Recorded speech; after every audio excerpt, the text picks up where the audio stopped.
What's going on, everybody? Welcome into First Take on a Monday. Hope you all had a wonderful weekend. Molly Karam here in Bristol. I got two more stars for you. Stephen A. Smith, Max Kellerman. Good morning, gentlemen. What's going on? How you doing?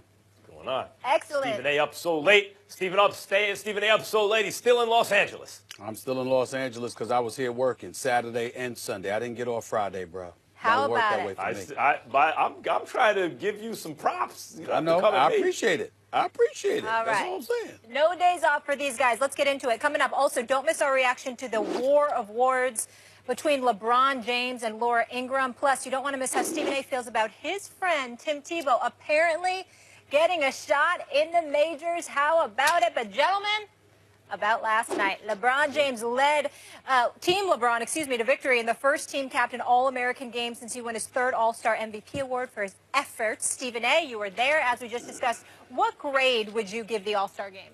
I'd give it an A. I'd give it an A because it did what I suggested they needed to do, and that's give more effort. And that's all you asked for. I mean, listen, you're not going to go out there and go all out and risk injury and what have you. You've got a second half of the season to play. You've got stars on the court, most of who would be in the playoffs in the postseason. And so you certainly don't want to jeopardize things. You've got team officials that are telling players, okay, go out there, have a good time, but watch yourself, guard yourself.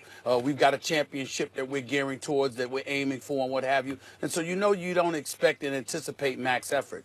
I think for me, however, looking at All-Star games in the past, it got so bad.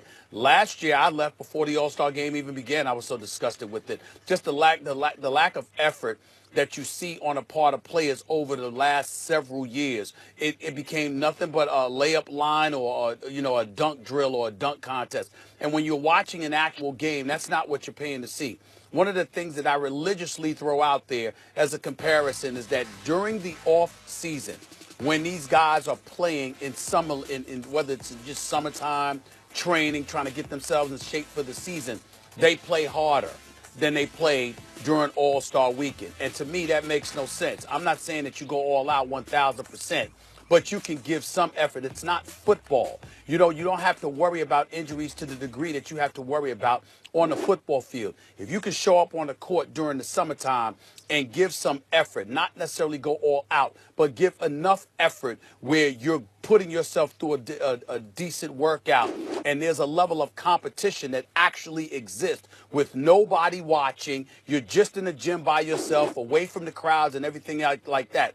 How can you have people paying premium dollars, packing arenas, an All-Star week evolved around you, with the culmination being you all competing against one another, and then go out there and you don't do it? That was my issue with them in the past. That was not my issue with them last night. They showed up, they competed, and I appreciated that because I saw more effort. Again, it wasn't max effort to some degree, obviously, but they went out there and they competed against one another, and that's all you asked for. You saw a couple of blocks. You saw Russell Westbrook trying to block something. You saw Joel Embiid trying to block something. You saw him talking smack to LeBron James, going back and forth and things of that nature. Those are the kind of things that you're looking for when all-stars step on the same court and compete with one another. So I was glad they gave me that, and that's all I wanted, and that's why I give them an A. The All-Star game gets a B. And the reason is, I don't know if an All-Star game can get an A, because it's not really a game. That's about as good as you could expect. They'd have to really tweak the stakes in order to get better than that. I think that's possible. I don't even know if that should be the end game, but I'll give it a B. I won't grade it on a curve. Look, LeBron James led a comeback. I think the fact that he had to choose and Steph had to choose team, they had a little more pride about it, a little more stake in it. I'm sure everyone was talked to, and there was a lot of focus on, hey, guys, don't just make it, Stephen A., as you said, a layup line, right? Let's make this a little more of a game. This is becoming a problem. So even though some guys look tired and guys obviously going out and partying All-Star game weekend, they were giving it much more of an effort. It seemed that there were higher stakes in this game, like they took a little more pride in who would actually win, as evidenced not just by LeBron leading the comeback. Think about that, a furious comeback in an All-Star game. But as you heard, the defense at the end of the game, Steph Curry couldn't get a three-point shot off to tie the game, at the end, because guys were playing defense. We saw a couple of Raptors. As I said, I've been criticizing the Raptors, saying I don't believe in them in the playoffs, Stephen A., because in the end, they share the ball well, but what do? They ISO DeRozan or Lowry, and they're not quite good enough to do that. And sure enough, at the end of the game, some Raptors were ISO'd, and it didn't turn out well for their team. There were interesting things that happened in the game. It was competitive. It was close. It featured a comeback. It featured defense. All that stuff is good. I want to address so I'll give it a B, but it's still an exhibition. I want to address, Stephen A., why in the summer league sometimes, or when guys are practicing, they go at it harder, the stars do, than in an all-star game. You said, hey, if you can do that when the cameras aren't pointed at you, then when everyone's there and paying premium dollars to see you, why can't you do that? I think it's precisely because everyone is there paying premium dollars. These guys are the best in the world at the highest level of sport in the world. Say whatever you want about football or soccer or whatever, baseball, hockey, take any other sport. It's almost not an exaggeration at all to say every single person on earth who can play in the NBA is playing in the NBA. That's almost not hyperbolic. It is the most competitive, the most athletic sport league in the world. And that's why it's the best, in my opinion, obviously. So with these guys, you take the best of the best, and they're competing against each other, and everyone's watching. I think part of the reason it becomes more of an exhibition is because it's like a wink to the audience. Look, this is not really my best. They don't want to go 100% at each other, risk injury in a meaningless exhibition, right, or not as meaningful as it might be exhibition. So the fact that they take it so easy on defense is a nod to the audience to say, look, I'm better than this guy's better than this, but we can't go all out in an exhibition. I think that's the problem, and that's what they have to address, and I think they took good strides, Adam Silver did, toward addressing that issue by having LeBron and Steph choose the teams, by doing it the way they did. The guys seem to have a bigger stake in the outcome and played a little harder, and for that reason, I give it a B. Well, I don't know why you would feel the need to bring up the absence of 100% and the level of competition that they're not going to engage in, because I stated that point about 5 different times. Everybody knows that. What I'm saying is that it was so ridiculously nonchalant. I stated it 5 times because I knew you'd have difficulty in comprehending it. The level of nonchalance that they have exhibited, the level of nonchalance that they have religiously displayed in recent memory was what became so problematic. The nod that you're alluding to, the years that they gave it, was what was ultimately becoming insulting to the fans. You had stars that would descend upon All-Star Weekend that departed complaining about the level of competition that they weren't seeing. Everyone knows that you're not going to give max effort, but they were so flagrant with their nonchalance in years past, it got to a point where people felt like they were damn near getting robbed of their money. And that's the kind of stuff that you can't have, which is why LeBron and Steph Curry and all the other players not only stepped up, but came out publicly and verbally acknowledged what level of play that they were trying to put forth yesterday in comparison to what they had displayed in years past. LeBron James, after getting the MVP trophy, articulated to the masses, Steph and I took it upon ourselves, blah, blah, blah, because we knew what it was compared to years past. And it was turning the fan base off. That's what this is about. And so nobody's talking about max effort. We're saying some effort. Just give some. Right. That's why I give it a B, Stephen A. That's why I give it a B. If you compare it to recent years, you're going to give it an A. But it returned more or less to what it was. But it never was an A, in my opinion. Like All-Star games, if you rank them, the worst one is the Pro Bowl. Then the NBA All-Star Game. Major League Baseball is probably the best one because you can play baseball a little harder without worry of injury. Whatever sport, the more contact there is, the more likelihood of an injury on any given play, the less good their All-Star exhibition is going to be. So we know that about the NBA. But yes, you're right. It was trending in the wrong direction, and they seemed to bring it back last night to what it once was, which wasn't an A back then and isn't an A now, but I give it a B. Well, again, the A stems from the fact that I don't expect but so much from all-star competition, but a little bit more effort than you would normally give or you would give in recent memory. That's what I got.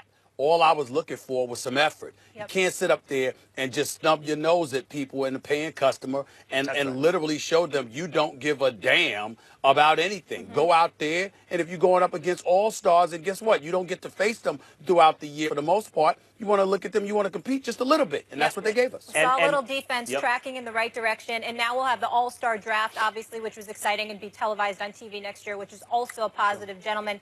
But that was Sunday. Let's get into Saturday night. Always a good time. My favorite night of the weekend. Donovan Mitchell won the dunk contest. Devin Booker won the three-point contest, marking the first time both winners were under 22 years old. Max, I know you stuck around for the Saturday night festivities.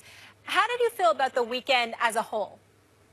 I thought it was really good. I was surprised about comments like, is this the worst dunk contest and stuff like that? I thought the dunk contest was really good. I thought guys cared. I thought, you know, it's the old Lupe Fiasco line. Oh, you're giving the come see, come saw, Molly? Not so much. It's the old Lupe Fiasco line that I quote from time to time on this show. Did you improve on the design? Did you do something new? Yep. They did. We saw just that 360. Was there something added to the 360 dunk that we haven't seen in dunk contests? Yes. Think of how hard that is to do. Think of how many high flyers have spent how much time trying to come up with new stuff on dunks, and we saw it. We saw a new 360, and the level of difficulty in doing it was increased. That was an awesome dunk.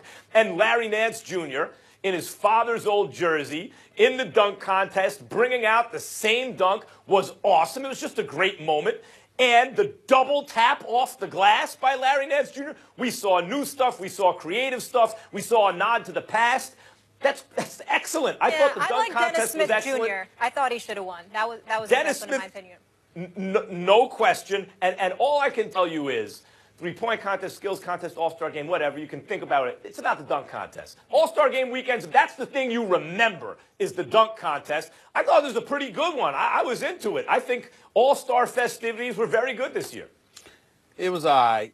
It didn't really move me that much, but I'm spoiled because the bottom line is, listen, I miss Zach LaVine and Aaron Gordon. I miss them both. I wish they both were participating. Those brothers were on another level. And so I didn't see anybody Saturday night that compared to what I saw from those two over the previous couple of years. Let me be very, very clear. Plus, I'm somebody that loves the three-point shooting contest as well. I just love to see it. Devin Booker was sensational in that last round, even though Klay Thompson is no joke either because he's one of the greatest shooters we've ever seen as well. But I don't dismiss. What happened to Paul George, Stephen A? Well, it was just a bad. Well, listen, Paul George is a scorer. Paul George is a scorer who can shoot threes. He's not a three-point shooter per se. He's a scorer who can shoot threes. There's a difference. But I look at Devin airballing Booker. A couple shots in the contest is a bad one. I heard you. Here's the deal. When you talk about the slam dunk or the three-point contest, I don't dismiss the slam dunk or the three-point contest just that way. It's just as valuable to me as the slam dunk contest unless you have some sensational dunks. I didn't see that Saturday night. I thought that Dennis Smith Jr. probably should have won himself, but I'm a fan of Donovan Mitchell nevertheless.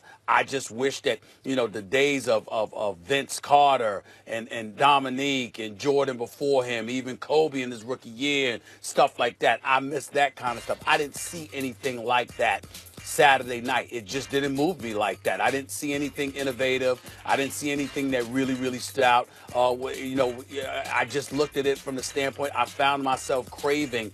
When you find yourself craving for a Zach LaVine or an Aaron Gordon, that tells you that something is missing from this year's contest. It was good. Don't get me wrong. It wasn't horrible by any stretch. It was good. But when it comes to the slam dunk contest, I've seen sensational, and I didn't see too much sensation Saturday night.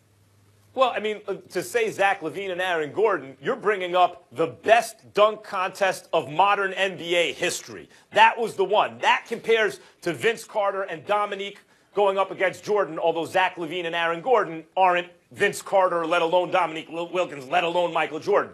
But still, the action they produced, the dunks they produced, you just named the three greatest dunk contests. I wouldn't put this in the top four, but if you're saying this is a good dunk contest or not, yeah. It's more memorable than a lot of the dunk contests in the past, and we saw new dunks from rising stars. And not only that, it's interesting you bring up the dunk contests of the past. Guys like Kenny Walker have won them, guys who weren't star players.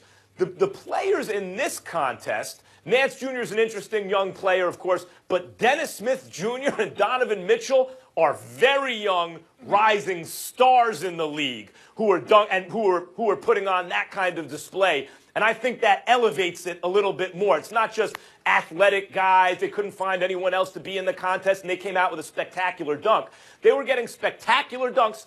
We're on the same page. It's not Gordon Levine. It's not Dominique and Jordan, but spectacular dunks from rising stars, from players who we expect to see all-star games in the future, multiple times. I think that makes a difference, too. This is one of the better ones. I think the dunk contest generally, the way we're complaining about the all-star game, it went through a lull where we were complaining about the dunk contest, and that has not been the case recently. We've had good dunk contests recently, and this is one of them. Well, listen, I remember when Nate Robinson and Dwight Howard were going up against one another. I thought that was better than this. I remember when Spud Webb won the slam dunk contest. That was better than this. And so what I'm saying is, again, I didn't say it was Blake Griffin over the car? I didn't say Blake Griffin too, but then he jumped over the. He didn't jump over the roof. I like the prop. I know it was over the hood. I'm sorry. What, we gonna interrupt before I have an opportunity to comment to what you were saying? The fact is that Blake Griffin jumped over the hood, not the roof of a Kia. Had he jumped over the roof, I would have been more interested in it. But jumping over the hood didn't necessarily move me. That is fine. They cheated it a little bit. The hood versus exactly. the roof. They cheated a little bit. Little bit. But you know what? I'll go. Spud Webb's dunk contest. I don't remember that whole contest. I remember a 5'6" dude dunking. Like that. I remember throwing, bouncing it and dunking. And so I put that over this.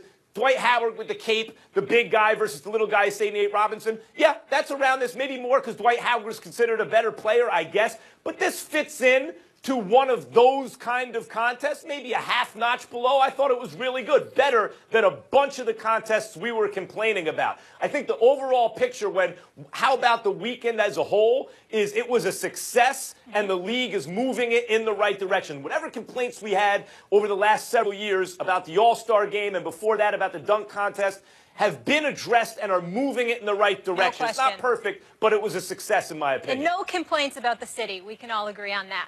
Gentlemen, we will leave it there. When we come back, LeBron showed last night why he's the best player in the world, but find out who is calling out the king and thinks LeBron should just shut up and dribble.